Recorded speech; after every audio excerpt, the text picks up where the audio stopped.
எப்பயும் Dindigul style Ambur style biryani try பண்ணி போர் அடிச்சிருச்சுன்னா ஒரு வாட்டி இந்த தொன்னை பிரியாணி ட்ரை பண்ணி பாருங்கள். டேஸ்ட் அல்டிமேட்டாக இருக்கும். இந்த ரெசிபிக்காக நான் இன்றைக்கி 1/2 kg மட்டன் வாங்கி நல்லா வாஷ் பண்ணி வச்சுருக்கேன். இது கூட 1/4 ஸ்பூன் மஞ்சள் தூள், 1/2 spoon red chilli powder, 1/2 spoon garam masala, தேவையான அளவு உப்பு, 2 ஸ்பூன் கெட்டியான தயிர் சேர்த்து நல்லா மிக்ஸ் பண்ணிவிட்டு ஒரு 1/2 அன் ஹவர் மேரினேட் பண்ணிவிட்டு குக்கரில் சேர்த்து கொஞ்சமாக தண்ணி ஆட் பண்ணி 5-6 விசில் விட்டு ப்ரெஷர் குக் பண்ணி மட்டனை நல்லா வேக வச்சு மட்டனையும் தண்ணியும் தனியாக பிரித்து வச்சுருங்க.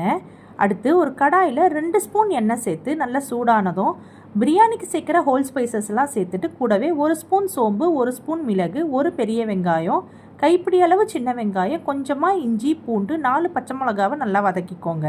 வெங்காயம் லைட்டாக கலர் மாதிரி வந்ததும் கைப்பிடி அளவு புதினா, கைப்பிடி அளவு கொத்தமல்லி, 2 ஸ்பூன் கசூரி மேத்தி சேர்த்து நல்லா வதக்கிக்கோங்க. உங்களுக்கு ஃப்ரெஷ்ஷான வெந்தயக்கீரை கிடச்சிதுன்னா கசூரி மேத்திக்கு பதில் கைப்பிடி அளவு வெந்தயக்கீரை சேர்த்துக்கோங்க. இதெல்லாம் நல்லா வதங்கினதும் கம்ப்ளீட்டாக ஆற வச்சு மிக்சி ஜாரில் சேர்த்து கொஞ்சமாக தண்ணி ஆட் பண்ணி ஃபைன் பேஸ்ட்டாக அரைச்சி தனியாக வச்சுருங்க. அடுத்து சட்டியில் 4 ஸ்பூன் எண்ணெய், 2 ஸ்பூன் நெய் சேர்த்து நல்லா சூடானதும் பிரியாணிக்கு சேர்க்குற ஹோல் ஸ்பைசஸ் எல்லாம் சேர்த்துக்கலாம்.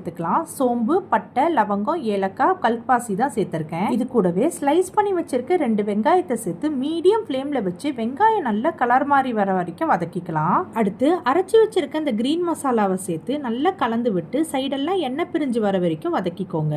இது கூட வேக வச்சு வச்சிருக்க மட்டனை சேர்த்து இந்த மசாலாவோட ஒரு 5 நிமிஷம் நல்லா வதக்கிட்டு காரத்துக்கு ஏற்ற மாதிரி மிளகாய் தூள், கொஞ்சமாக தனியாத்தூள், கொஞ்சமாக கரம் மசாலா, தேவையான அளவு உப்பு சேர்த்து நல்லா கலந்து விட்டுக்கோங்க. இந்த பிரியாணி செய்யறதுக்கு 1/2 kg சீரக சம்பா ரைஸை 2-3 வாட்டி நல்லா வாஷ் பண்ணிட்டு ஒரு 1/2 மணி நேரம் ஊற வச்சிருக்கேன். 1 கப்பு அரிசிக்கு 1.5 கப்பு தண்ணின்ற அளவில் மட்டன் வேக வச்ச தண்ணியும் சேர்த்து நல்லா கொதி வந்ததும் ஊற வச்சிருக்க அரிசியை சேர்த்து நல்லா கலந்து விட்டு மூடி போட்டு மீடியம் ஃப்ளேமில் வச்சு ஒரு 15 to 20 மினிட்ஸ் வேக வச்சிங்கன்னா சூப்பரான மட்டன் தொன்னை பிரியாணி ரெடி.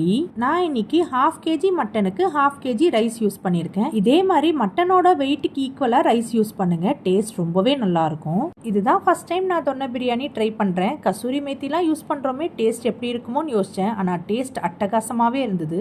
நீங்களும் கண்டிப்பாக இதை ட்ரை பண்ணி பாருங்கள். மறக்காமல் தொன்னை பிரியாணியை தொன்னையிலேயே சர்வ் பண்ணுங்கள். நாளைக்கு வேற ஒரு ரெசிபியோட பார்க்கலாம்.